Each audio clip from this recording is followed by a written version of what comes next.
Despicable Me, one of those movies, had a trailer, and they had an Eminem song in there. It's like, guess who's back? Back again. You know that song? Yeah. And then, like, it's like, if you listen to that whole song, you don't play that in a fucking kids movie, but whatever. Well, because the weird thing is that this one Probably gonna get parents like, oh, I know that song. Yeah, well, it's like, I mean, I know why they're doing it, but that's like the one where, like, little Billy's fucking in the car after he's like, could you put on the Slim Shady song? And be like, no. Well, it's... But the Despicable Me had it. Yeah, well, fuck the Despicable Me. We didn't even see that fucking movie. We went to the fucking see Sonic the Hedgehog, and you had to just see... Or no, I guess that was before. That was the... There's too many of those Despicable Me ones. Whatever, that was like 2 or 3 Despicable Me's ago. I don't fucking know which one it was. How many more they got coming out, I don't know. As long as those fucking little, like, Minion things keep on selling, they're gonna keep making those movies. I don't know what it is. Like, everybody loves the Minion things. And I feel like I look at that movie and I always go, like, you know, if it probably wasn't for the Minions, it probably would be an enjoyable family, you know, feature and so on. But the Minions just seem so obnoxious to me that I don't know if I could handle an hour and a half of them. I got my arm twisted into watching the first Despicable Me, because, you know, we were like, oh, look, like, you know, like it was one of those things where they put it on for, like, one of the kids, and then, like, oh, they liked it more than they thought they would, so they thought I'd like it, you know, so then I watch it. I'm like, okay, it was better than I thought it was going to be, but it wasn't. And the Minions, they were just kind of there for them. They were there, but they weren't, like, aggressively annoying, but they were there, like, all right, they're there, but then they started just shoving those things in your face every other day. And then at the time I was working in Fisherman's Wharf in San Francisco, so you have all these pop-up stands and people walking around with these off-brand Minion shirts and hats and caps and all this kind of shit. So it just says like Minion on it or something like that. Like this one fucking letter. And plus I was working for like this shitty fucking company that didn't give a shit about its employees. So it's like, here's your hat. They throw you one of those little fucking Minion caps. Here's your goggles too. Here's these overalls. So pretty much, you're one of us now. you were the Minion for that company. Felt like it. Yeah. They're like, sing a fucking Backstreet Boys song, you fucking mook. Do they do that? Well, they do now. Shut up and fucking dance. But sing in the voice. Do the voice. You're a voice actor, right? You can do the fucking Minions thing. Well, that's the other guy. Well, you're gonna fucking learn. Yeah. No, but then, like... You want this paycheck, don't you? He's just, like, held it up in the air and, like, jumping up for like, yeah, that's what we do around here. You work for this shit. Now go rent some fucking bikes. No, That's like when the really douchey guy, like, inherits his father's business. He's like, I fucking love doing this. He's gonna do anything for a fucking paycheck. Just rolls up in a Porsche, parks it like crooked in like a handicap spot. Takes up 3 spots somehow, some way. He's like, wait, I can get a 4th spot. Open both the doors. No, but going back to Minions for a second, it's like fucking 4 corners here. Sorry. I ended up getting my... It was one of those things where I was with a group of friends, and they ended up like, well, I guess I'll go see Despicable Me 3. I'm like, I didn't care that I didn't see Despicable Me 2. I didn't care. I'm like, I'm sure I'll figure out what's going on. But Trey Parker at the same time, I was... What? We had Trey Parker in the 3rd one. That was the one thing, like, okay, Trey Parker's in it, and Trey Parker was good, but the whole time I was just waiting for that movie to be over. It wasn't. It was just like, even Trey Parker, even though he's fantastic, it's like, I could hear him be fantastic in a million other things, so it was kind of like, you know, that one was just like... Plus, also, that's like the day. That's actually fun fact. That's actually the day I got like really bad food poisoning or something. And the next day we're gonna have our podcast with Sophie. And then as soon as I'm like, okay, I'm starting to feel better. I think I can do this. And my fucking internet craps out. I'm like, fuck it. You know, what's the point? Fuck it. Just put the Minion costume on and just get the shotgun out and just fucking call it a day. That's like art house film sad, you know, like dressed like a Minion with a shotgun to the head. Well, just imagine if you're a police officer and you showed up to that scene. Like, what the fuck happened? Where was his life go? Why is he in a fucking Minion mascot costume? You could go to the funeral and it's just a bunch of other people, Minions doing that acapella thing, that ba ba ba ba ba ba ba as the casket lowers. Like, I think he would have wanted it this way. Well, we're not really too sure, but we just gotta, like, you know, put pieces together and summed it up. Went on Craigslist, found these guys. There's also a bounce house behind it. Welcome to the funeral, kids. This Minions-themed funeral. Do I have the Know the Dead to come play at the bounce house? Oh, no. This is for everybody. Can the kids keep it down? We're trying to make it do the eulogy over here. No, we can't. Sorry, you just have to work around it. They're kids. They're fucking stupid. I don't make the fucking rules. A fucking bounce house right in the middle of a graveyard. Just little Timmy flies out, fucking out of the bounce house, like head first into like a gravestone, like ah! Into the side of his head, into like a fucking cross. Like ah! You got space for one more in that casket? Yeah, just roll him in. He's little. There's room. It's all right. There's no need to have a full funeral for him. He didn't really fully live. He was only 7. He was only 7. We don't know who his parents were. He just kind of walked over here. Yeah. He's just one of those like neighborhood kids that probably doesn't have a place to go to at night. Why is the bounce house and funeral at night in the graveyard? I guess it's cheaper hours that way. This only gets darker, so I'm Ryan Dunigan. Well, the guy died very tragic, so we wanted to leave it a little bit of fun. And I'm Spencer Scott Holmes, and well, it's okay. We're going to talk about, I guess, dark premise stuff. Show, whatever. So it only makes sense to have the lightheartedness beforehand. Sorry, totally. As soon as I introduced myself, ready for the podcast, the audio went out again. So at least we started off strong, though. So yeah, it's one of those California weather days. You never know. Mm-hmm. But yeah, no, all kinds of fun stuff. Well, so we go into dark and grimace of the 1400s with the Castlevania. We're gonna do a part 1, I guess, of the season 3. Yeah, so let me get this part out of the way. I feel a little bad that we don't have Frank on.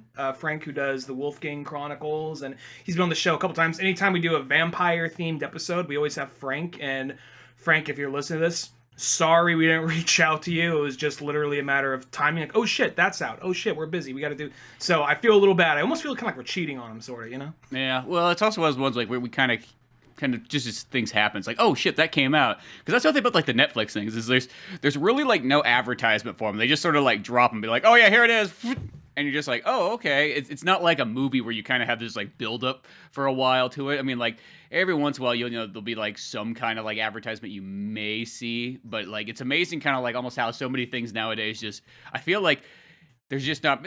Once again, I guess I just don't go on the internet maybe enough to places that have ads or / watch TV that has ads or things like that. I guess I've really avoided ads quite well in the last while, so maybe that's the other reason I never see any of these things kind of pop up. The only ads I ever see is in a movie theater. Yeah. But it just was ones like so many things just kind of like come out and be like, oh yeah, here it is. It's like unless you were in the know, it's kind of like Superman Red Sun comes out like pretty soon too, and it's like one of those ones where it's like if you weren't in the know and you weren't looking that up, you would never have any idea that was coming out. Yeah, we're probably going to do Red Sun next and then follow up with this, more than likely. The second part of Castlevania, I mean. But anyway, so I managed to watch the whole series, the whole season in the last, 3 days, and then kind of went back and rewatched episodes 1 through 5.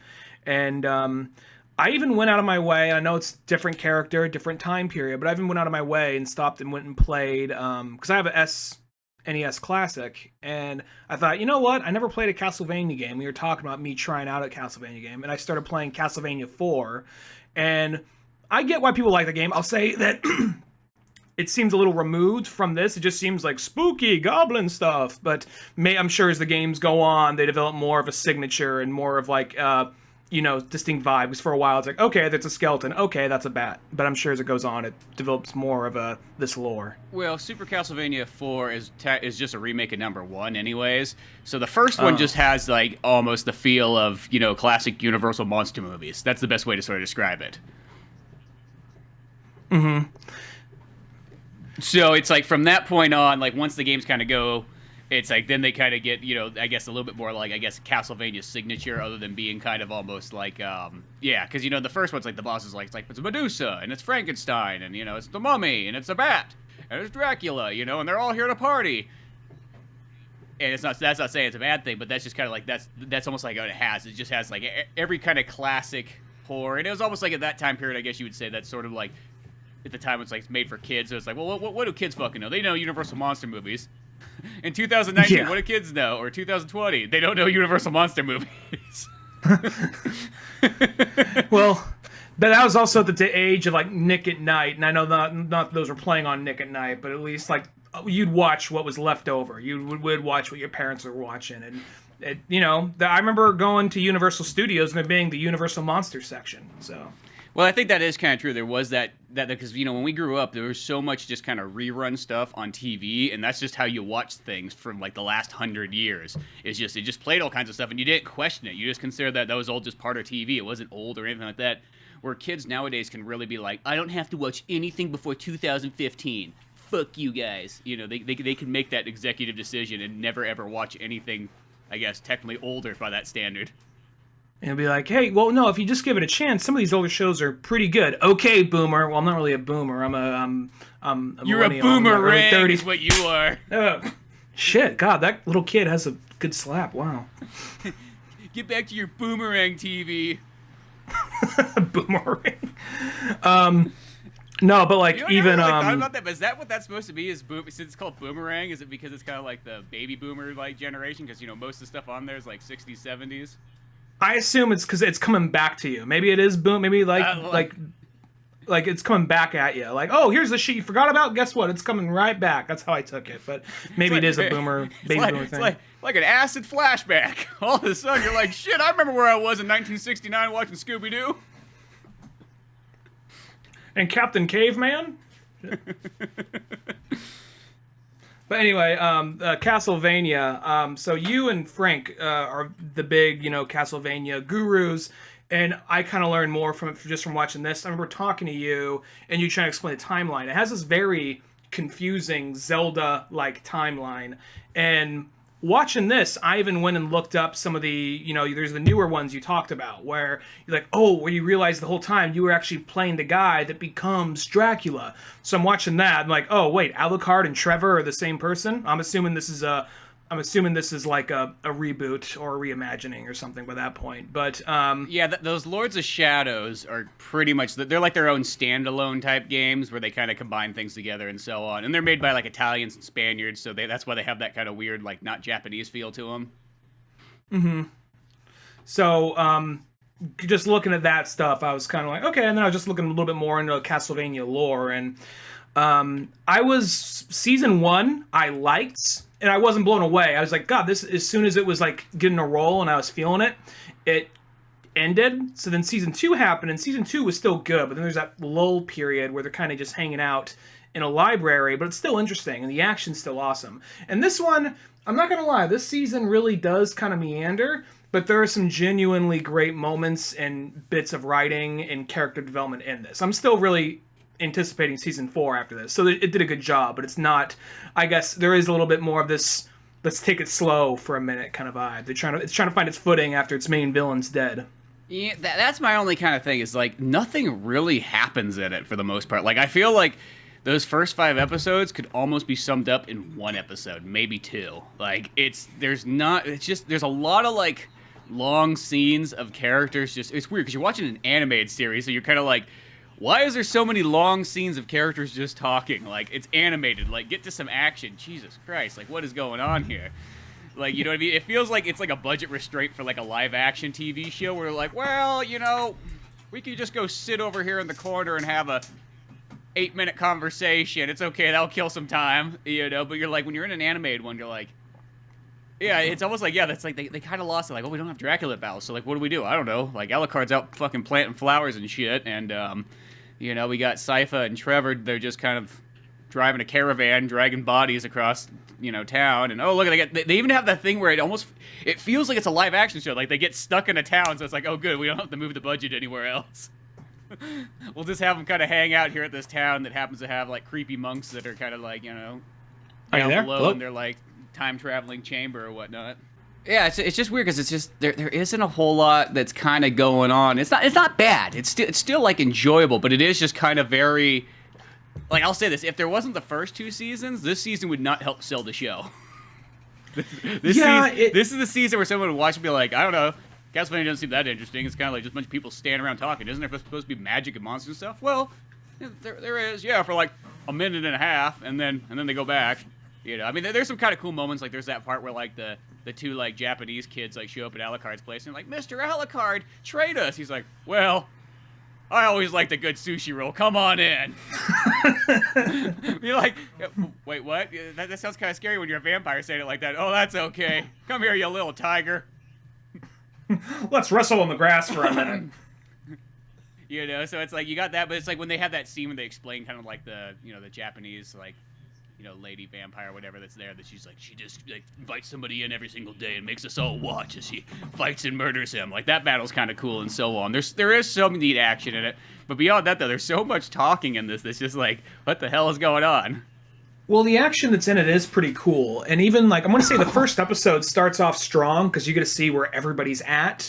And there still is enough character development in there to actually, you know, see it move, progress. Like, I really like whenever Trevor and Sypha are on screen together. Their dynamic is really good. There's that, the Bill Nighy character, the Count Saint Germain. That character is interesting.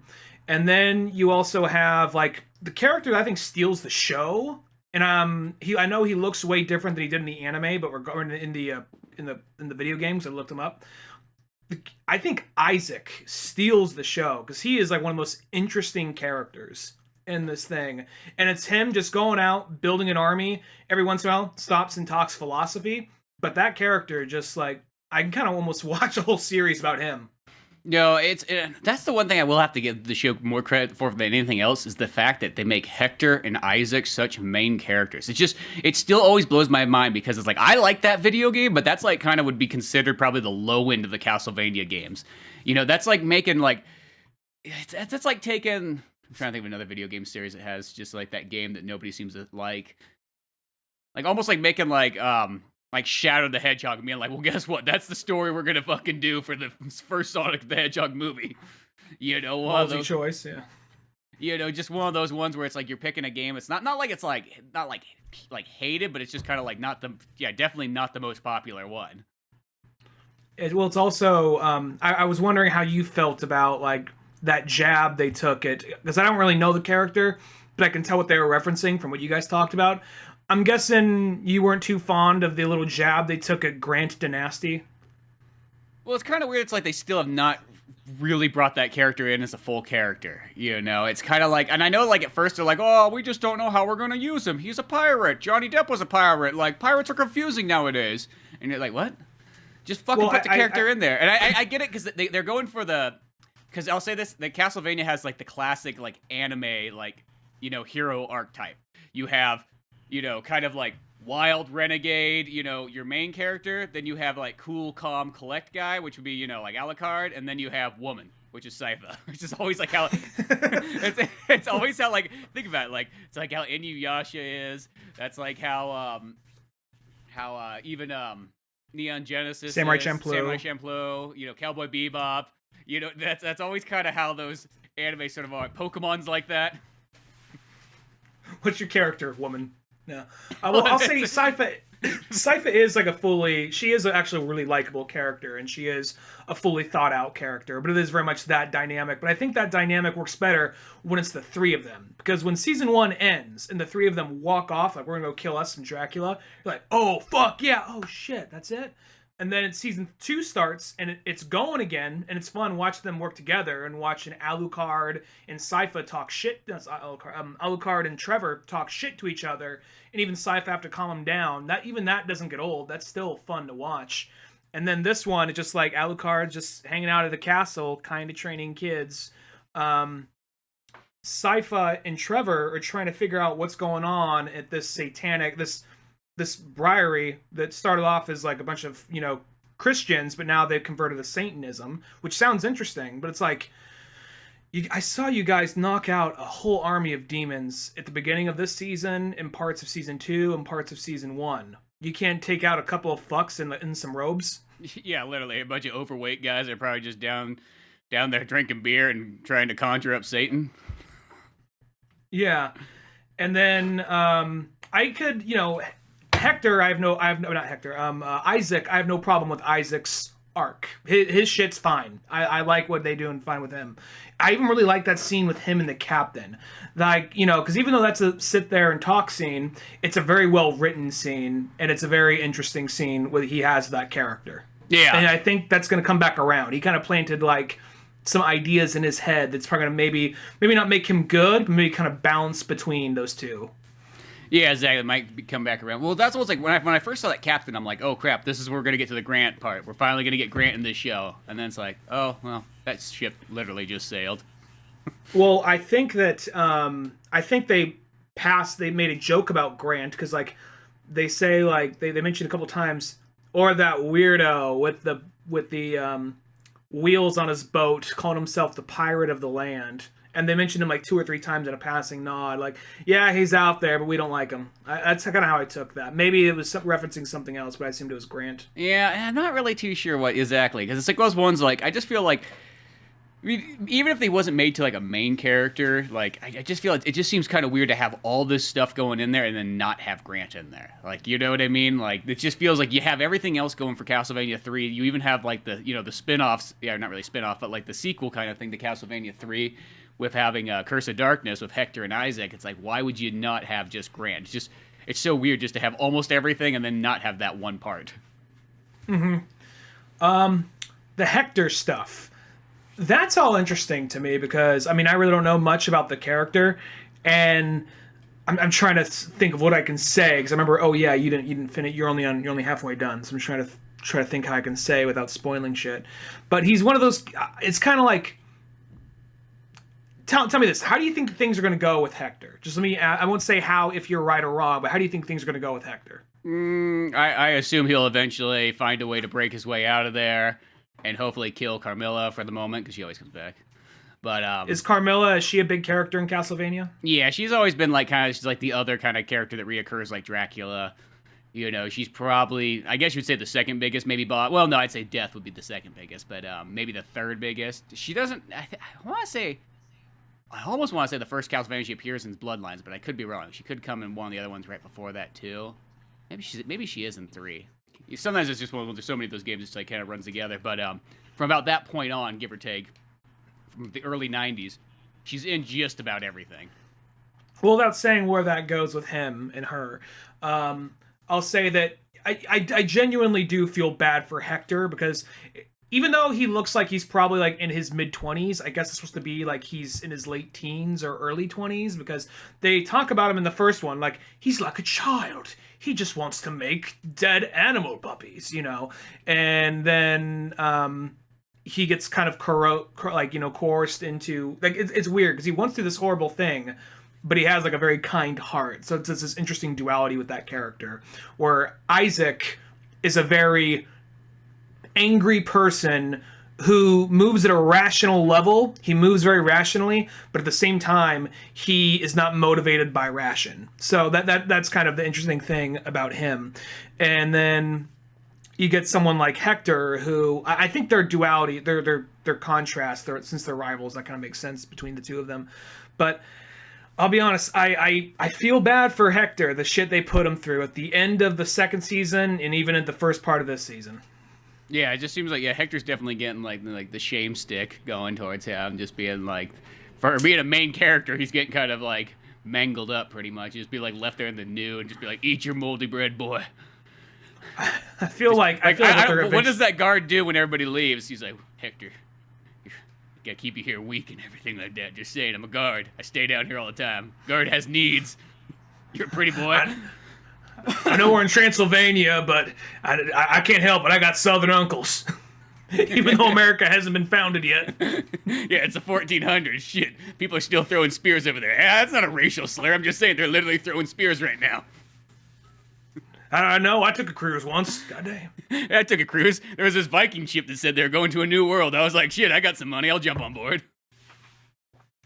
And my vacation was up. I turned into a bat, came back to Transylvania. It was fun while it lasted, but, you know. I didn't realize I had to oar the whole way there. I thought, I was going to be, part of, like, the guest. No, they just said, take a seat, grab an oar, start fucking oaring. Originally, I was going to bite his throat out, but I'm like, I'm already here. Here we go. Hee-ho, hee-ho. Yeah, that's kind of fun. You know what I mean? One of those life experiences that you get. Since I was a guest, though, they didn't whip me. The other guys got whipped, not me, though. Yeah. So, So there's something to be said about buying a ticket to the oaring. Check out my arms. They got jacked. Oh, shit. Lenore's here. Oh, hey, what's up? Oh, shit. Oh, okay. I'll put my pants back on. You can stay naked, though. That's okay. It's okay. You stay there. What do you think of that? Is that Vampire Council? Carmilla aside, are they in any of the games? I was trying to think about that the whole time, too. I'm like, they may have appeared at something, but not that I can really remember off the top of my head. As I said, they could have been somewhere, like one of those ones where like there'd be like a boss battle of Carmilla, and then all of a sudden there's like 3 other vampires with her. And as well as once like something's in a video game, you would have never like thought too much of it. Been like, oh, there's just 3 other things to kill. Okay, cool. And like I'm just trying to think. There's like I could picture, and I don't even know if it's Carmilla. But there's a boss battle where there is like a handful of vampire like women like that, but I don't know if that is the same council. I almost want to say about this season, stuff's starting to be kind of made up. I know that I looked up that the Bill Nighy character, the Count, who's doing all that research and with the bribery. I know that character. He's someone from the game. Gosh, which one is he from too? Now I don't know. I looked it up. He looked different. He like wears like a red coat. It might be like a top hat he wears, and he always has like a hourglass with him or something like that. At least according to his video game counterpart, I saw it was something like that. And he's like able to hop between dimensions or worlds or something, which seems to be the case of this because he has that little sphere thing. So it's like there's a portal down here, and I lost someone. I need to get to that portal. Oh yeah. I think that might be in one of the DS ones, if I remember correctly. And overheard like I was overheard like another podcast, and apparently isn't that guy the reason that weird fighting game where they look all artsy kind of like came together, all these different timelines? Yeah, Judgment. That's what I was thinking. Yep. I think that character was Aeon. So it's like, I mean, like I guess it's like, yeah, there's things that could be based off, but I'm just trying to think if there's that guy with that exact name. I looked up. I don't think the Briar or Judge are real characters. So, but going back to stuff that actually is in the games, Sypha and Trevor do they make Simon? They make Simon. Do they birth Simon? No, because that's still like 200 years like beforehand. Oh, really? Okay. Because that's like Simon's in like the 1600s. So I'm trying to think what the heck. There's got to be so there's obviously like there's a line of Belmonts that do nothing. Let's just say that. There's just the Belmonts. Just had a nice like golf resort home somewhere off of like the fucking coast of somewhere off like the coast of like Italy. Yeah, exactly. Just, you know what I mean? Just like hanging out, like enjoying the good old days and not having to worry about fucking battling Dracula because they know they got 100 years till he comes back. Mm-hmm. Yeah. And then you have, like, God, what was it? There's something I was going to say about that, but so you know Dracula's coming back then, because if he at some point he's probably coming back. Maybe not this season, maybe not. Well, not definitely. Well, I won't say if it's this season, but maybe not next season or season after. But eventually, he probably will come back. Well, because the one thing that, like, the way that I kind of look at this Castlevania series, like, this is like, I mean, I see what they're kind of doing. They're trying to really extend on this Castlevania 3, and I don't know if are they gonna hang around like the whole time in Castlevania 3, or is it gonna actually kind of progress? Because I know that's always kind of a tough one. Because for fans of Castlevania, you could easily just jump ship to like another like time period, and that would be totally fine for those fans. But for the people that have never played a Castlevania game and have only watched the show, I know they'd be like, well, so Sypha and Trevor are just not in the show anymore? Like, what the fuck? Like, that's stupid. You know what I mean? Like, I could see somebody doing that. Because really, like, the way that, if I would have thought about the show, like, almost like you would have ended season 2 the way it did, and then you would have had Alucard be like, I will sleep until Dracula rises again. And then just do the thing, like, when he rises again, like, though this technically isn't in the game, but you could just almost use Alucard as your main character that ties into everything else.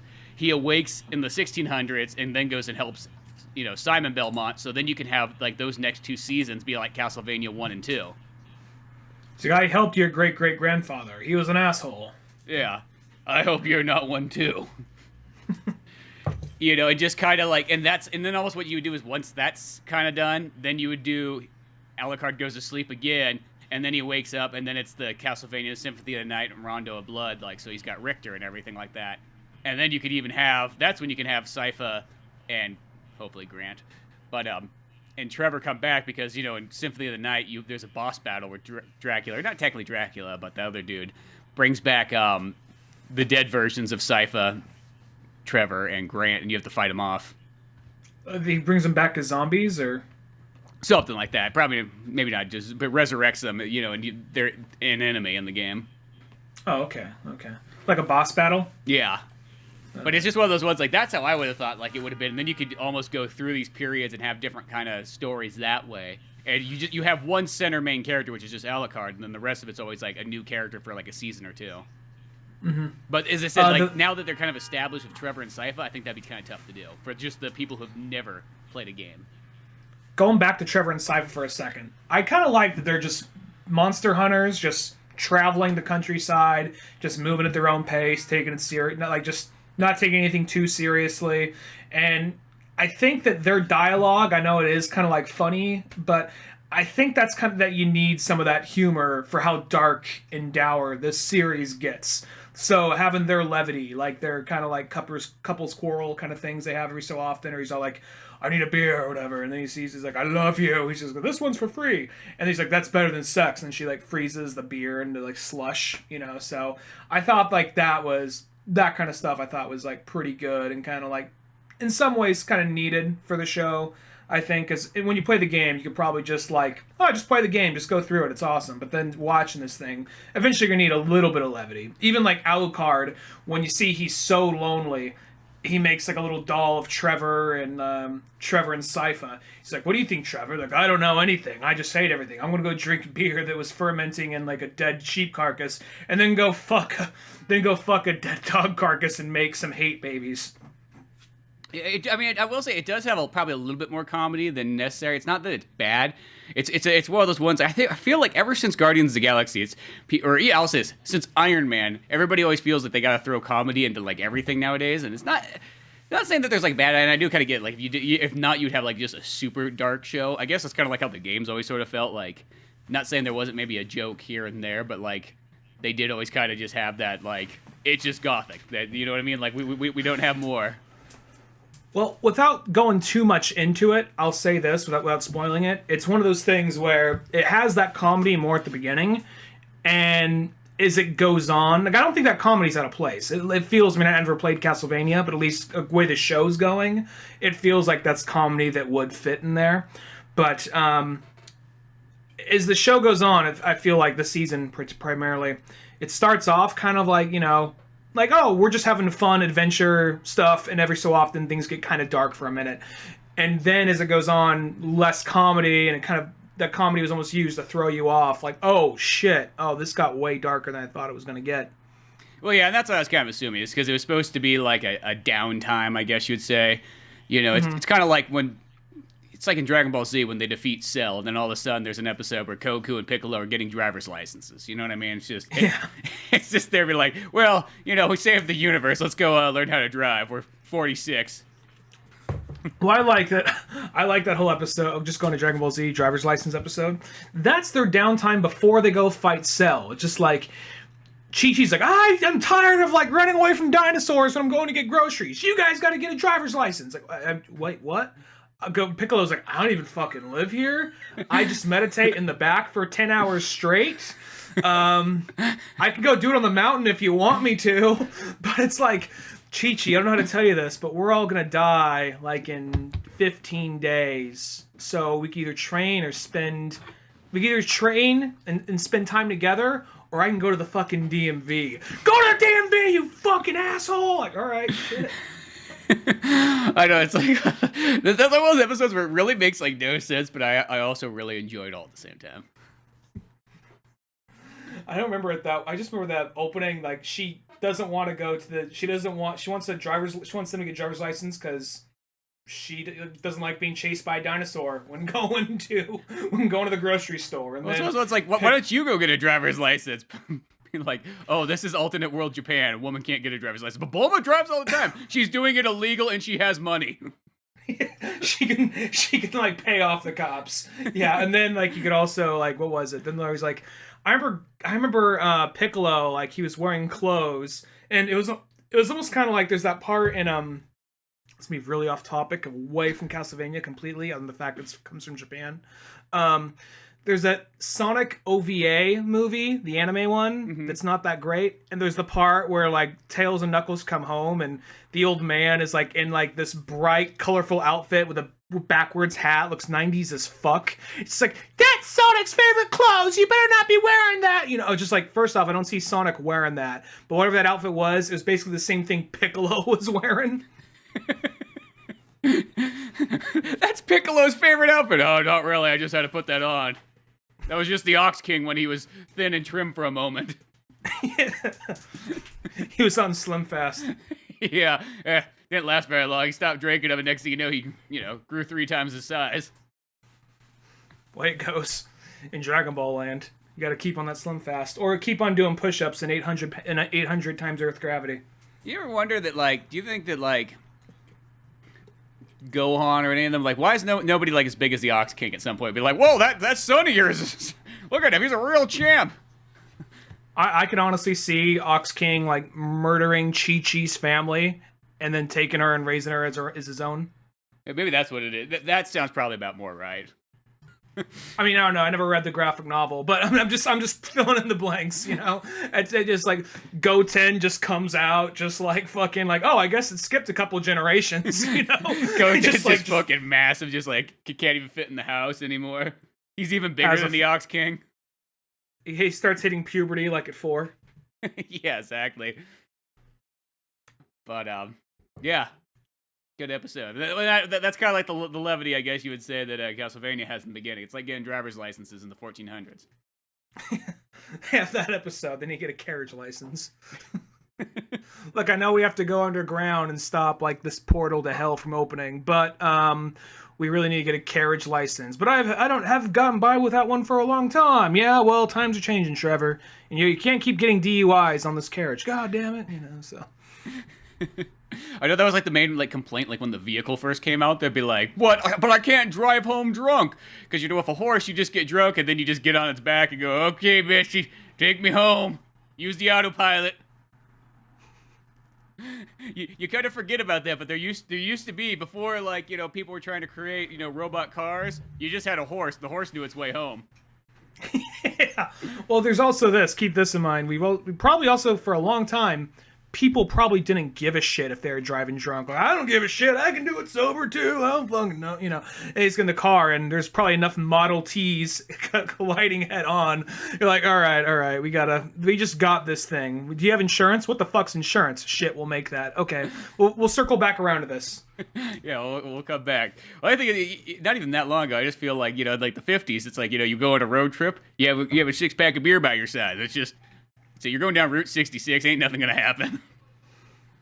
You hear stories about that. Like, oh yeah, mom and dad would just crack beers open while they were driving. Yeah, you know. That's how they did it back then. We don't pull over till we need another 6-pack. Yeah, but anyway, going that's back how to Trevor drives. Yeah, well, that whole opening at the beginning when like they're going back around to that, then they're in the carriage and they get attacked by those monsters and they're almost kind of like, oh no, monsters, what will we do? You know, just almost playfully, and then they just go out there and just Trevor just goes in there like this most badass action scene. The animation's really fluid, and then Sypha's doing all this, you know, water bending, air bending shit. Mm-hmm. Yeah, no, that part's pretty sweet right there. That's the only thing I think it does need, though, is it just needs a little bit more action throughout the whole thing. I mean, I'll be 100% honest without spoiling it. For when it reaches the conclusion it reaches, I'm not going to say you could have done that in 1 or 2 episodes, but I think you probably could have done it within at least half the time it did this. Because for a while, they are just kind of Trevor and Sypha, even though whenever they're together and they interact with Saint Germain, it's interesting, it's fun to watch, but when it gets down to it, not a lot happens, and it's just them just kind of, hanging out in this small little town. Like, if only we can get under there, figure out what they're doing. It's like, I mean, you guys murdered so many fucking monsters. You guys killed Dracula. Kick down the door. Why should these guys be so hard? Why should they be so difficult? Yeah. So, yeah, it's just one of those ones. Like, I almost will say this. I think that this team of creators, they really need a lock off. Like, they should only get like 4 or 5 episodes, sort of like the first season, and be like, no, you tell whatever story you want. You got to fit it in this, because I remember even the second season, though it doesn't feel as rambly as this one, did kind of have, like, you probably could have like minused it down about 2 episodes.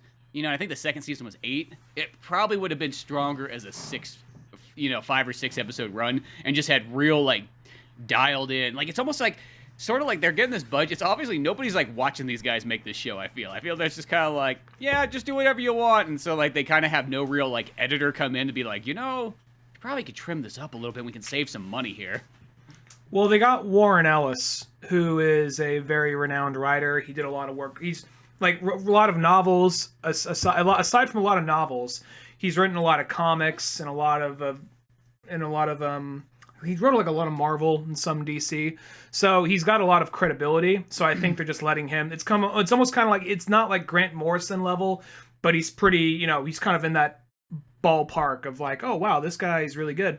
So it's kind of like letting someone with that credibility just kind of write whatever they want. And I'm not sure if there's certain notes, like keep it more condensed or keep it more around this, keep more around that. But I feel like this is definitely a build-up season. And the only thing about build-up seasons, or even like a build-up movie, like say like a part 1. I'm gonna bring it back to this. This might seem a little off topic, but I'm gonna bring it back around to Castlevania, for instance. I'm gonna use the new Star Wars trilogy, the new one, not including the new spin-offs, but the new Star Wars trilogy. Force Awakens, I think, is pretty strong. I mean, it's a very simple, very basic, retelling, and it works though. There's enough new things in there. It's interesting. It's fun. You get to 8, Last Jedi, and that one, it's like, what? This one was flawed, but it was still, had some good things in it, but it was a little flawed, kind of meandered, kind of lingering, but it's all building up to something. That something's going to be awesome when we get to it in the third movie. And then from there, they had like, oh, well, we want to do this. Well, we want to do this. We want to do that. Oh, fuck you. You're fired. You get in there. We already started shooting this. Fuck, erase that. Move this around. Move that here. Okay, here's your movie. And then I still liked the new one. I still liked Rise of Skywalker. But now, even though I like that one more than Last Jedi, I kind of like Last Jedi just a little less. Just saying this was the build-up movie and this is the money shot. And saying that was the money shot, I was like, oh, that's all you did? That's what all this build-up was building towards? And these things that happen in there don't even come into play in this one? So I'm kind of hoping that if this is a build-up season, the 4th season will be worth it, because if it drops the ball on that, then season 3 is no real point to it then. Yeah, that definitely makes sense. Because, yeah, it is one of those ones. It probably is that thing, too, because sometimes when you get, like, in a sense, like someone like a Warren Ellis or something like that, like, nobody knows to tell those people, like, no, or to, hey, pull back. I mean, you look at it, like, I always use, like, Stephen King as examples. I always think he has great ideas, but you read some of his books, and they just go on forever. It's because nobody tells Stephen that, like, hey, maybe you only need 400 pages, not 1,200 pages. You know what I mean? Like, you got a lot of meandering and lingering scenes that really don't go anywhere. And I think that's sort of the same kind of thing here. It's just like, I don't know, it's just one of those ones for it being animated, it seems so weird to have these like long, drawn out like talking scenes, and the fact that it's like we're watching an action show from an action video game, and it's just like there's not tons of action. Like, you could probably sum up all the action so far, like in those first 5 episodes, like in about 10 minutes maybe, if that even. Like, oh, go ahead. Sorry, I cut you off. I didn't realize you were talking. So it's just one of those ones. Like, I just feel like, yeah, it's because I remember even the last one. If you cut a couple episodes out of that, this one feels like you could definitely cut down at least half probably the episodes. And I think there's almost something to be said. It's like, it's almost that weird thing where, like, would this Castlevania just be better as like kind of like a DCU type movie? Maybe a little bit longer, maybe like 2 hours long, but like Do you think it'd just be stronger if each season was just like a 2-hour long animated movie than trying to be a TV show? Because I don't know what it is. Like sometimes like when it's a TV show, people just get the idea that like they can start really extending things out to a point where it's like, okay, it's kind of unnecessary. I mean, granted, there's probably some things you would end up losing, but give or take. But yeah, as I was saying, do you think this would be almost better off like a DCU type movie of almost like being just a straight, maybe a little bit longer, like 2 hours long, like animated, instead of being as long as it is like TV show? I think that it would be better for what we want.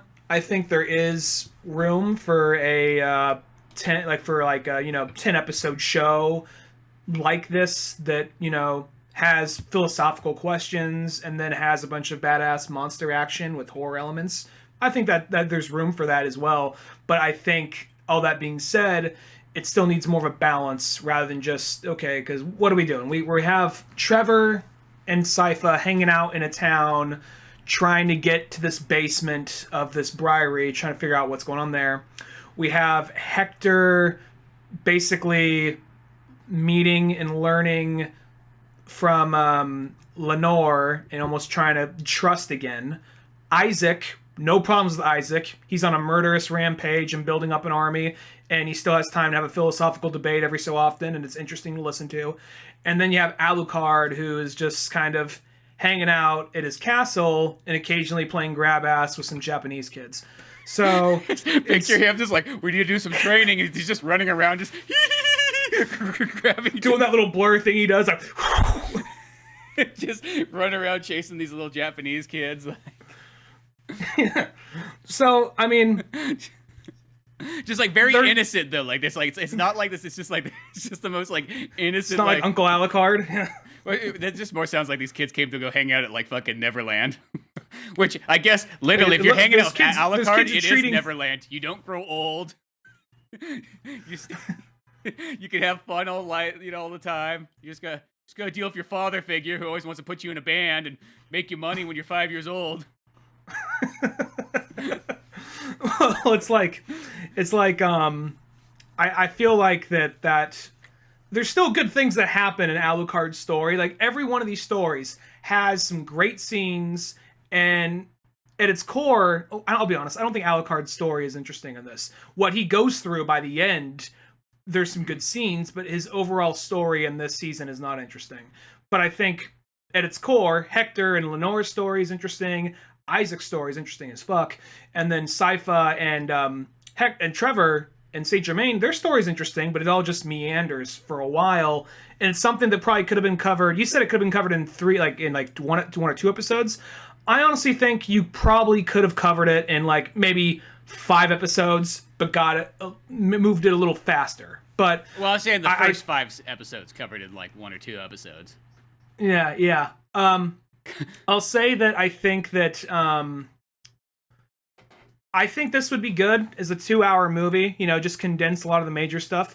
But I think that another thing is it's trying to be, now keep in mind, I know neither of us really watched this show, not that I have anything against it, I just never watched it, but I know people who do, and I know a lot of the plot points because people always talked about it, and I saw a couple random episodes here and there. Just because people saying, you gotta watch this episode, like, well, I don't know these characters, there's a lot of context to me.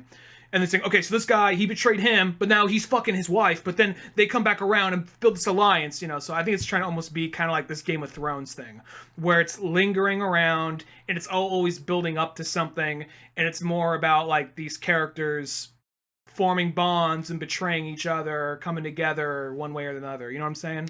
No, I think that's definitely true, because I thought that even with the second season, because that's the popular thing right now, or was, and it's just to kind of, because to me it's like because every single time somebody explains Game of Thrones to me, it sounds like the worst fucking show I can possibly imagine. Like nothing ever happens. It sounds boring. Everybody's betraying each other. It never gets to the action. It always feels like it's leading up to the action, but never gets there. I'm like, this sounds stupid. Like why would you want to watch this? Is this because you don't go to the movie theaters or something like that? Is this why you're choosing this? And I know that that's kind of spun off into other stuff, and it's just like, and I think that's where like so obviously if you like just lingering like dialogue and not building up to stuff and taking its sweet time, it's like I think that's probably where you'd be like fine with like how this Castlevania kind of goes.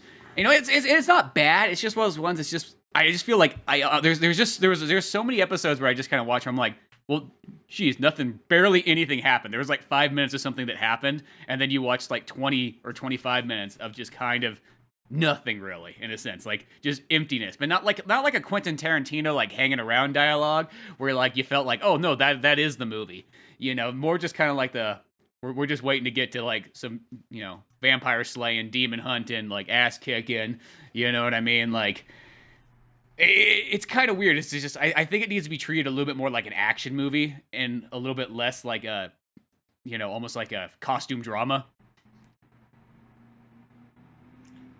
Yeah, I see what you're saying there. I'll say this regarding some of that kind of Game of Thrones shit. I noticed a lot of things I've been watching and reading. Like, there's a series I was reading, and maybe, I don't know what came out. Well, I think Game of Thrones came out first, but there's this comic series I was reading called East of West, and it's this alternate history of Earth. Like, what if aliens came down in the middle of the Civil War? What would happen? What would the country be like by then? And out of that, how the country fragment into different parts, how we use their technology, and what we thought was like angels and Jesus and all that were these superior beings. So essentially, so it's this very interesting series, and it starts off, the first volume, it's called, I think I'm not sure if I said it, it's called East of West.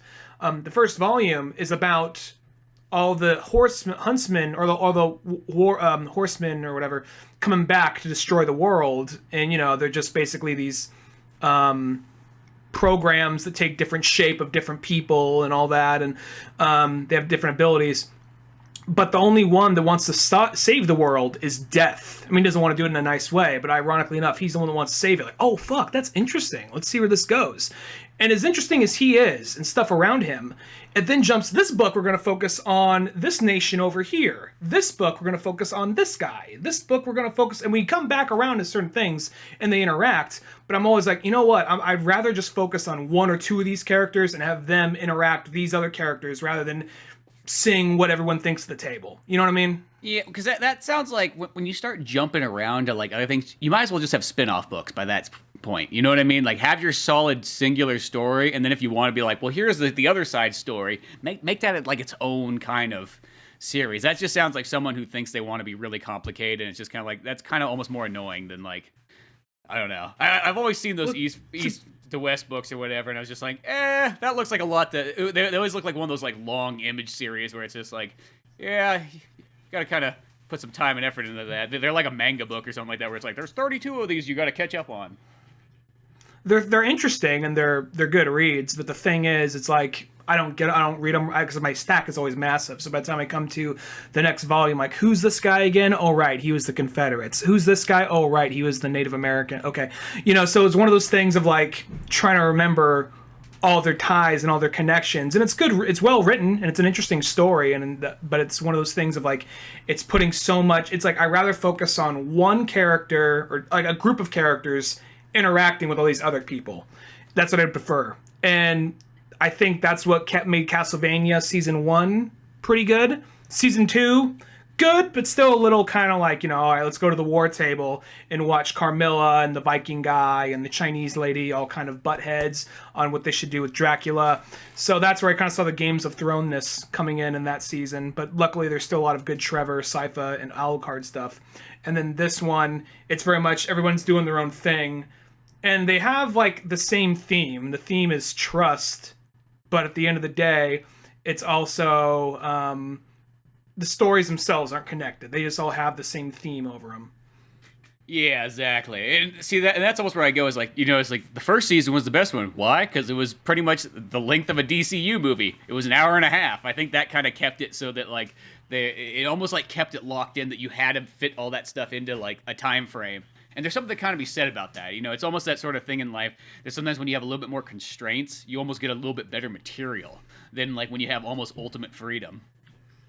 I will say this, when you get closer to the end, without spoiling anything, there's some amazing action scenes that are very well animated that are be kind of like, okay, fuck yeah, this was building up to something. It was building up to something, and that was pretty cool.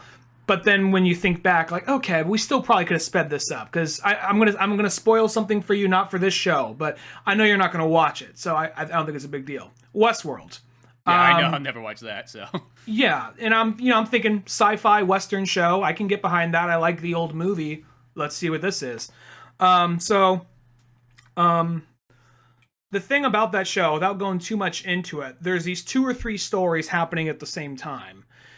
And it's not, and you know that if you know what Westworld is, it's basically robot cowboys Jurassic Park. They turn on the people in the park and start killing everybody. It's even written by Michael Crichton, the original book or the movie.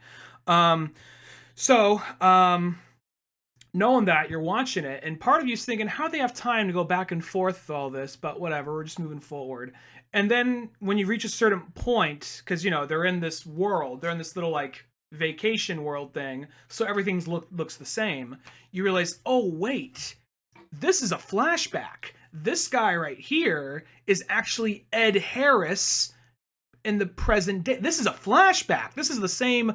Okay, so that's why he has this connection. That's why this guy was slowly getting. Okay, that all makes sense. That's kind of interesting. You think about it, like, not a lot really happened then. Not a lot really happened. It was an interesting twist, and you caught you off guard. But when knowing that, you realize how little actually happened in the season. So when you think back on it, you were hooked. You were hooked to see what happens next. When you get to the end of it, you're like, oh, okay. The robot revolution happens in the last 2 seconds of the season. Now I gotta wait for season 2. Okay. And we start season 2, and the robot revolutions happen, but it's still, I'm just still kind of, we'll get around to it. Yeah. And, I think sometimes the people that are fans of TV shows, I think it's almost like subconsciously they don't realize how much time they sort of like waste to get to like such a little like twist, but like the twist thing is what they think of, and that's what they remind them, like, oh my god, that twist was so amazing, that made the entire season. But they don't kind of go like, yeah, but those like first 10 episodes leading up to that twist, nothing really happened. Do you remember that part? It's like I don't know what it is. There's almost like this weird subconscious thing that I think that happens where people, they remember the big moment in a TV show, but they kind of forget that like there was this copious amount of like filler that like was not there. Because that's always my problem with TV shows, and that's why I've almost got a conclusion the older I get, I'm like, you know what? There's very little TV shows I like, just including, I'm not going to say animation, but like live action wise.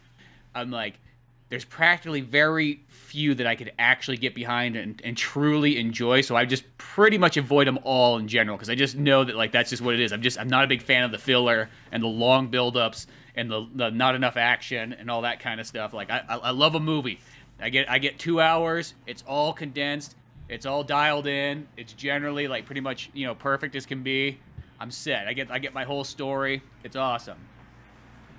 Yeah, and I can still like a long-form TV show, but I do understand that format you're complaining about. Some shows I think can pull it off better than others. Others, it's the reason why, even though I liked the first season of Westworld, I wasn't blown away with it like everyone else. So still haven't finished season 2, even though we have it on Hulu. So it's like, it's just one of those things where I think a lot of people are really forgiving if they don't see the twist coming.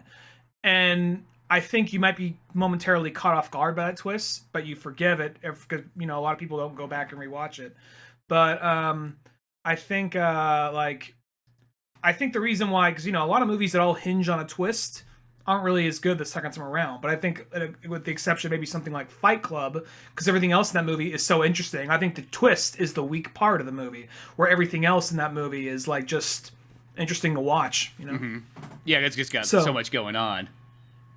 But, and I'm not trying to make totally a whole other conversation here. I just think this is a build-up season, and if season 4 ends up, knocking our socks off, and I guess it was all worth it. But season 3, even though there's still some genuinely good moments and some great action, it lingers just a little too much for me. But I still like it. I still want to see where the show goes. Yeah, exactly. No. It's here's like, it's still interesting and it's still enjoyable. But yeah, it just kind of has that, like, there's just almost a little too much kind of nothing that I feel like could be edited out. And I just feel like a lot of times, I don't know what it is. It seems like like movies, everything, you very rarely, unless the movie's just like a funky movie, you very rarely get like a movie where it's just like, man, that could have been really like trimmed down. Like, you know what I mean? Like mostly a movie, even a bad movie, kind of still like, well, they still filled in the gaps, good enough as that is. Where like, it seems like TV shows, novels are always the worst, because I think nobody tells anybody how to, you could write, 2,000 pages, on whatever you want in a novel, and just, who's going to tell you no? Going back to that Stephen King thing, there's an old Family Guy bit, and I know it's kind of ironic, Family Guy telling Stephen King how to write, but I still think there's some truth to it.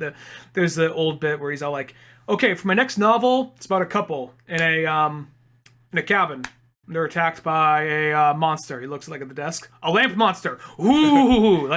Stephen, you're not even trying anymore, are you? He just holds the lamp. He's like, ooh! He's like, just pulls a checkbook, how much you want for it?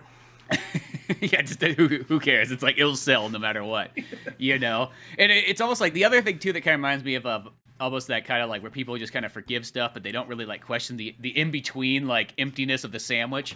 It's sort of I'll use Red Dead Redemption 2 for example. Is you have this game that takes 75 hours, but if you really broke the game down to how long the actual game is, not and not the continuous riding back forth, you probably have only a 20-hour game. You spent 50 hours driving a horse around pretty much at the end of the day, which is fun for maybe about 10 hours. Then the next 40 hours it's work, and you feel like you should be getting a paycheck. I like that phrase, the emptiness of the sandwich. You know what I mean? It's when you get those sandwiches, the ones that sometimes they sell at a grocery store, not from the deli where they make you a nice sandwich, but the ones they sometimes just kind of pre-wrapped. The pre-wrapped ones, and you open it up and it's they got one piece of meat across this entire thing, maybe one piece of cheese and some little bit of lettuce, and it's the rest of the sandwich is just bread. That's sometimes how some of these things feel. So I just feel I got all this bread and just no real meat and cheese in there in the dead center, or even vegetables really to top it all off, And I feel that's what I want. A movie mostly gives me, it's almost a movie's you get almost pita bread wrapped around it, and you just jammed it in the fucking pastrami, even though it's a fucking weird sandwich, I guess, pita bread and pastrami, but whatever. You know what I mean? It's the analogy is that somebody fucking just loaded that thing up with you, and they're fucking, here's some fucking pepper jack cheese, You want vegetables? They're here if you want them. You know what I mean? And very aggressive sandwich maker. I don't want vegetables. You're getting fucking vegetables. Yeah, eat your fucking vegetables. Here's a whole lamb leg. So you're getting just this awesome sandwich, and that's head of lettuce just smashed right on top of it. and that's just sort of what I want. I'll say this, a DCU movie, the animated ones, that's the one where they give you that fucking jam-packed pastrami sandwich. You know what I mean? Where sometimes it's some of these ones, I hate to kind of say it, but you watch some of these Netflix ones or these extended kind of cartoon shows, and it's almost there's just not enough meat there. I just want a little bit more, and who knows? Maybe season 4 will kind of come back around, And then I also hope that it also starts somehow, some way. I don't care how you time travel this thing. I feel at some point we got to have characters like Simon, Richter, and so on coming along the way. I guess it all depends. I think people, like you said, they're going to get attached to Sypha and Trevor. So eventually, if you want to jump into other timelines, they're going to either have to do one of two things. They're going to probably, who knows? They might do time travel. But I could see them possibly either just, you know what? We're going to be ballsy. We're going to just jump ahead, and most of the cast is new characters. Hope you like that. Or it's going to be something to the effect of you know what, we don't give a shit. Richter and Trevor, they're not related. They're friends, something like that, where they start bringing in characters from 800 years down the line and just drop them in this and don't even acknowledge it, Yeah, and I feel that second one maybe wouldn't be as true. The third option they could do too is they just have somehow, some way they have just Alucard, Sypha and Trevor all go together in a time travel fashion, not just the classic where Alucard just goes to sleep for fucking 400 years and wakes up. Well, they present, I wouldn't say where it goes from here, but they present that little wormhole thing with the little gem he has, so, Yeah, so that's where I'm thinking that right there is going to lead into maybe being able to see the other characters. Because I just feel after a while, it's how long are you going to be able to hang out with just this kind of 1400s era? I guess you always could just start making stuff up, but then I feel you're just starting to make stuff up, you know what I mean? Then you got you're almost doing the old-fashioned anime thing where it'd be well, the guy's got 2 books out. Okay, cool. So we got 10 episodes, and then we got to start making shit up. Yeah. Well, there's even what was the example I was going to make? There's I feel that they this thing got way bigger than what they thought it was going to be, because I remember the first trailer, the first teaser they had for Castlevania was a Castlevania NES cassette going into an old Nintendo, and they had creepy 80s synthesizer music over it. Turn it on, and then you see the Castlevania screen. It's like coming soon to Netflix or something like that. And they're like, all right, we got to ride the Stranger Things vibe right now. So do that. And then I think that season 1, like, oh, wow, that was pretty good. Let's see season 2. And season 2 really blew people out of the water, especially with, like, that ending with Dracula and Alucard. Like, I'm killing my boy. Like, that part is truly, like, genuinely, like, sad and touching. Mm-hmm. So, I think that they realized that they got, oh shit, this thing could last a minute. So maybe now they're getting a little bit more brazen. Like, okay, we can do more of this Game of Thrones thing. But then maybe they got a little too... Cause I'm hearing very mixed things from people who are fans of it and not fans at the same time, saying what they're, what they think of it. Yeah, and I think that's sort of what it is. You know what's the weird thing, though, is for the fact that this thing's been doing so well, that Konami's just done absolutely nothing to bring another, like, main Castlevania. There's supposed to be, like, a phone one out, which I actually kind of want to check right now. I'm like, wait a second, because it might have tied in with when this thing was coming out. I mean, I know a phone one doesn't sound that exciting, but when that's all you got, it's still something. Well, Konami is a shitty, soulless corporation. I mean, maybe the people who made the games had, like, visions and ideas. At this point, it's just a bunch of guys in suits. Because I think I heard that they're not really planning on maybe re-releasing games at most, but they mostly want to do pachinko machines and whatnot by this point. Yeah, well, it's so weird because it's like, I mean, I know that's like how it's... I feel at some point there's going to be a turning of the tide in that business. Like, that's like what it is for a while, but then there's going to be somebody be like, remember the glory days of Konami? Remember, like, when we went from, like, a nothing company to turning out, like, the top-selling third-party games? Be like, yeah, let's do it! You know what I mean? I feel I still have that feeling that will come back around. I think this is just a momentary where, like, somebody says, you know what, fucking arcade games aren't doing good. Be like, yeah, that doesn't mean we have to stop making video games. Well, fuck it, that's what Americans do now. They make video games. Remember when kids used to, worship Japan? They aren't doing it anymore. It's over. The dream is dead. He just rips down an American flag they have in the back of their conference room. That's what we got to appeal to! Because you think about it, like the whole 90s and like early 2000s was just us children like worshiping Japan because like Japan made all the good video games. Like when someone's like kind of like had an American video game, like an American video game, like, well, I guess I'll play it. You know what I mean? Just that thing where it's just like, because think about like, they're not saying there's not like good American games like back in the day. There is actually a bunch of good ones, but like you just saw about like it's like, oh, it's all about Final Fantasy and Castlevania and Metal Gear Solid and Contra and Sonic and Mario. It's just everything was Japan, Pokemon, all that kind of stuff. And then all of a sudden, like nowadays you ask a kid, I bet you most kids don't even play Japanese video games unless it's maybe Dark Souls or something. But even Dark Souls is kind of like, it's like hidden that it's a Japanese game. It's like they sell it like it's a European looking game, and then it's like, oh yeah, by the way, it's Japanese. Yeah, well, even, I was going to say something about Konami, about video games in America. Not Konami. Actually, even, I assumed when I was a kid, I just assumed Mortal Kombat was a Japanese video game because it's martial arts. So as a kid, I just assumed that. But yeah, there's still plenty of good American games back then, but a lot of the big wigs were Japanese ones. But all that being said, I think that maybe, who knows, maybe Konami, I don't know about making games, maybe they'll be more like lenient on licensing their stuff out, because this is doing fairly well, regardless of what fans of the series think critically. It's doing pretty well, and it's pulling in good numbers. And then on top of that, you also have, like, I don't want to keep on bringing this up, but on top of that, you also have the Sonic the Hedgehog movie, which surpassed expectations by a lot. And no, it didn't get the greatest reviews in the world, but didn't get the worst reviews by any means, which everyone's expecting it to get. So out of that, I think a lot more companies are going to be way more lenient with video game movies coming out, especially with a CG Mario movie coming out. Yeah, and I just think that, like, hopefully it's like, as far as these things kind of goes, this might be a turning point for a lot of the Japanese companies to be like, you know what? We should make video games again. They're going to be like, what were we thinking making these pachinko machines? Just like kicks one over. You're like, no. Get it out. Throw it in the street. Just throws it out like a 40-story window. Just comes crashing. It just hit a car. We'll pay the damages. We're Konami.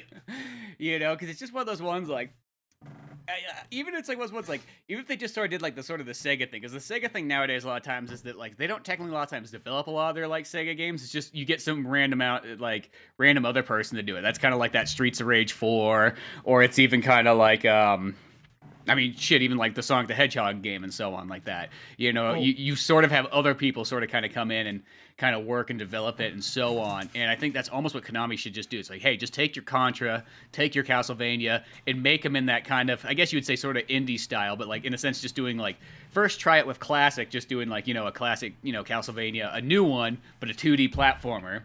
Same with Contra, you could almost do. I mean, I know they said that. Well, I guess technically they had a new Contra game, so what am I complaining about? They did give me a new Contra game. Too bad it wasn't like co-op, but... So, well, even like Sega for a second, going to them, like even they, like you hear about some of the business deals and some of the things they require. Like they actually, I mean, like I said, the programmers and guys behind the games, great. Guys running Sega, the business itself, they enable that's the company Sega the company itself is one of the reasons why so many Sonic games have had trouble lately. And it's really, I mean, just recently they've started like, okay, we don't know what the fuck we're doing, we'll just let you guys, but they still have these really strict rules about things you can and can't do with Sonic. And apparently if you do have a retro game at some point, you have to throw in Chemical Plant Zone or Green Hill Zone. And that's apparently some shit like fans want that. Put it in there. We don't care. Like, you know, because originally Mania, they wanted to do all new original levels, but Sega said, no, you got to put in classic levels too. So yeah, and that's stupid. That's always been my one complaint to like Sonic Mania is that like I just think it should have had maybe like the very first one could have been a classic level, but beyond that, I think it should have been all brand new levels. Because to me, as a Sonic fan, that's what I want, a brand new game. I don't kind of want like the same thing. Now, granted, I will say they did the best versions they could because it's where it starts off feeling like, oh, it's just Chemical Plant Zone again. But then it kind of like the second half, and even like the second half of the first part is almost like a brand new level. You know, it just happens. Yeah. It just has the same music and look. Aesthetic. But yeah, well, it's like what I really just want from, you know, Castlevania though is like, I know this is not like what always everybody wants, but I just want a brand new 3D game. Like I want like, it doesn't have to be like Lords of Shadow, but like I want one like kind of in that style, like Lament of Innocence and all that stuff. I know those have never been like the most popular of the Castlevania series, but I've always really liked the 3D ones, and I would love to see like a AAA title of like Castlevania back again, but with a very Japanese feel. Like I don't want that I know the game takes place in Europe, but I don't want that European feel. I don't want it to feel like it's a Ubisoft game. I want it to feel like it's from Japan. There's that 2012, 2013 period where a lot of Japanese games or a lot of Japanese companies licensed out their Japanese property to American or European companies, like DMC, like Devil May Cry, did not have an anime look to it. It looked like a CW TV show. The visual, like the way the characters looked. I mean, it was way more darker and violent than a CW show, but at least the way Dante looked like he could have been like hanging out by a tree as the sun's setting, talking to his high school girlfriend, you know? Yeah, exactly. That period, that was a dark period for Japan, really. At the end of the day, it's not that the games were really like identity crisis. Yeah, it's not that the games were bad because like that's the thing is like that Devil May Cry. I used to call it Devil May Cry 5, but I guess you can't call it that anymore. Whatever that is now. DMC, I guess. It's like it played super good. Actually, probably one of the best playing Devil May Cry games. It's just the look of it. Just like I could never get behind the look, and it's even like Castlevania Lords of Shadows. Like, I really like those games. Don't get me wrong, I really did enjoy them. But it's kind of like it has this weird, almost like Lord of the Rings vibe to it, and not really like it. It just doesn't feel Japanese. I know it's like the whole thing is like the game takes place in Europe, but like there's that Japanese look that I really like, and it's like, you know, Devil May Cry has it, you know, old Resident Evil has it. That's the other thing too, is Resident Evil doesn't have it anymore, which kind of bothers me. That's like even like the Resident Evil like remakes, like 2 and even 3. I mean, I still enjoy the games and so on, but like I remember just seeing Chris for the first time in Resident Evil 7. I'm like, that doesn't look like Chris. What's wrong with that? Like no, he needs to look more anime. Like, you know, don't take that away, because I feel like I play Resident Evil because I want to play a Japanese game. Like I don't want to play a European or an American game. I know it takes place in America. Isn't the new one taking place out in the snow somewhere? The new Castlevania? Resident Evil. No, it's you mean the Resident Evil 8 or Resident Evil the remake of 3? 8. I don't know. That one's just got like some. As long as it's not first person, that's all that matters to me. I heard that one's taking place out like in a snowy mountain area. That could be kind of cool. Yeah. I know at least Capcom's kind of gotten smart, because I think they realized that like, oh shit, Resident Evil's selling again. Street Fighter's is, always selling well. I feel like Street Fighter will always sell well, but that one kind of came around too because that company was also on the same verge that Konami and all those other Japanese ones were, where they're like, you know what, maybe we're just gonna stop doing it. If Americans and Europeans want to make video games, fine, let them. Fuck them. We're out of this. This used to be our gig. At first it was Atari's and Ralph, but fuck those guys. Atari's just trying to be a Japanese. They're using a Japanese title as their thing, so you think that they're Japanese, but they're just really a bunch of California boys. That's what they are. But then, it was us. It was from Nintendo who, and all the Namco games that you sometimes don't think are Japanese games, but they all are, damn it. I like how he's like kind of out of breath as he's trying to think of like the next example. Yeah, just like, oh. You know what I'm talking about. I gotta spill on it. You know what I mean. We literally thought that you would. Like he had this very passionate speech deep down in them, but now he's like on the spotlight. But and then we were the first, but they came. They tried to take ours. Our plan by 2012 was that every American would give their firstborn child to a Japanese family.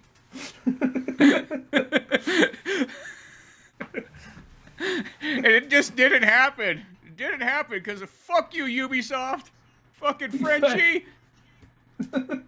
It's not racist because it's coming from Japan. True. Yeah, and I think that's just what can happen. But I don't know. I think we're having a turn where Japanese can kind of come back and we can kind of have our Japanese looking. I feel like Devil May Cry 5 was the kind of example of that. Though I don't know how many people really bought that game, sadly. That's kind of the thing. I feel like we could probably wrap it up pretty soon, but I think that maybe Japan is kind of getting... There's that period where our generation was getting a little too old. Like our generation was at that point of like, oh, I don't like anime, I don't like this, I don't like that. So then, a lot of their stuff wasn't selling. The super Japanese stuff wasn't selling. Like, oh no, what are we gonna do? What are we gonna do? And then younger kids started getting more into anime, and now they're starting to get a little older. So now you see things like My Hero Academia is fucking huge. You see things like One Piece is huge, and I feel like a lot of that stuff now they're okay. We could be ourselves again. So now they're starting to sprinkle more actual Japanese stuff into their games again. Yeah, well, because I feel like it's like more of a Japanese aesthetic, I guess. I mean, like us is our kind of section of like hardcore gamers. Like the Japanese look was always like the key thing. I think what happened is once like the casual gamers kind of came in, the people that like you think about it, like the people that would have grown up with us who would have been like, oh, video games and anime is kind of lame. You know what I mean? But then like once it started having unless it's Madden.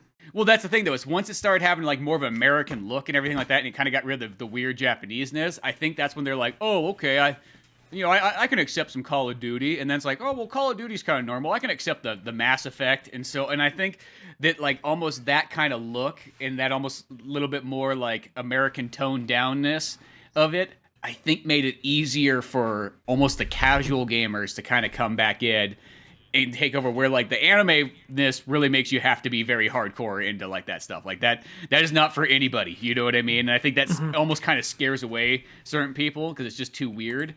And at the same time, that was like what gamers I think really liked about it, is because it was different, it was weird, it was something not unique. But once you kind of toned it down and sort of the American and European style, it was kind of like, oh, okay, this allows, some guy who never probably played video games before, who was, on the football. We'll use old 90s stereotypes. A guy who was on the football team, you know what I mean? And, beat up nerds in the parking lot, like now he can come in and play video games and he doesn't feel like he's doing something wrong or like he's watching like illegal porn or something like that.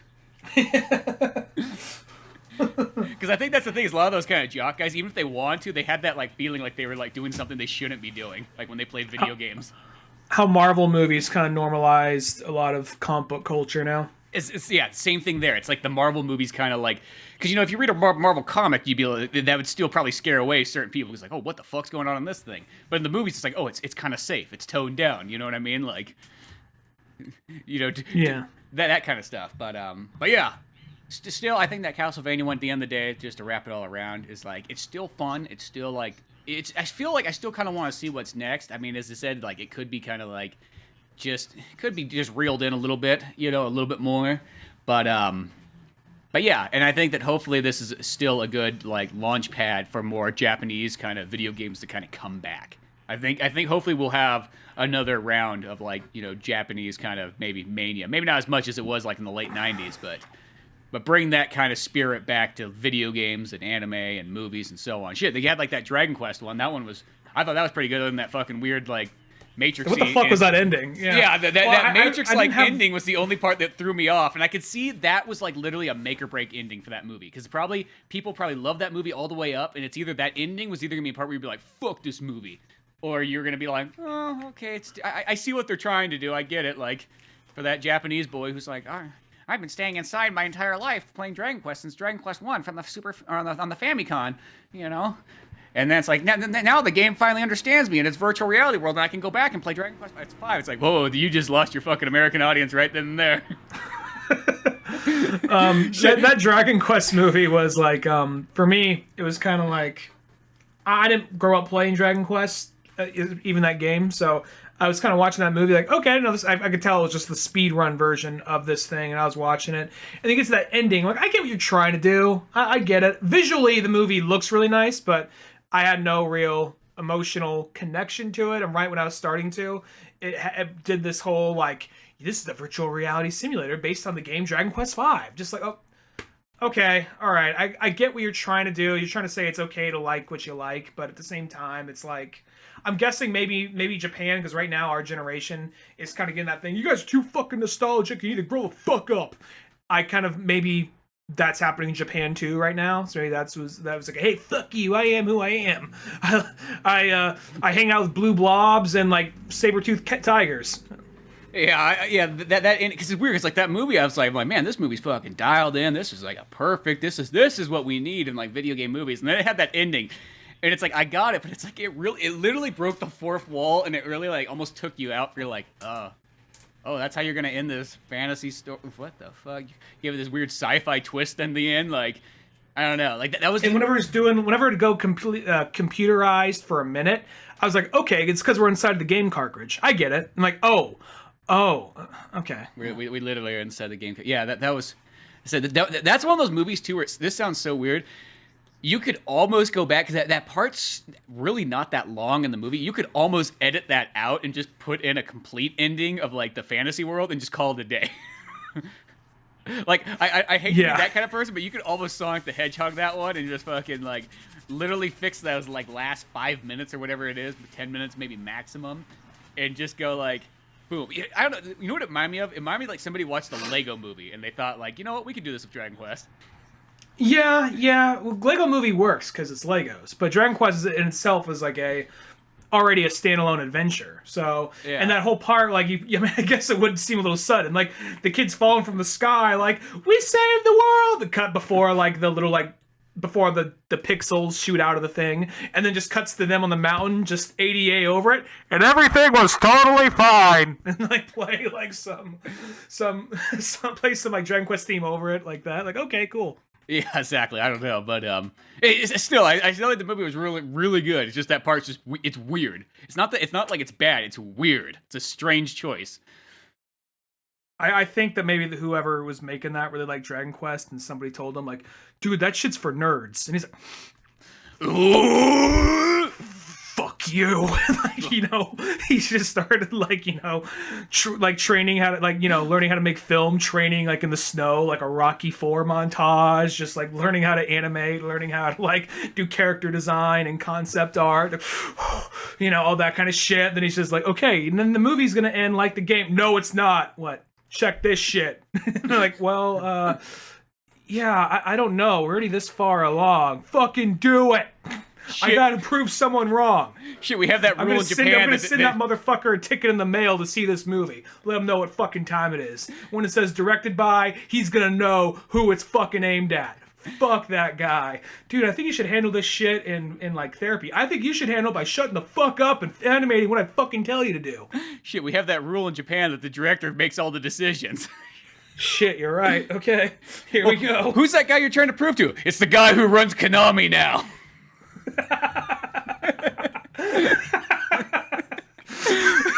Who just wants to make machinka machines and gambling. He says video games are fucking nerds. It's all about gambling.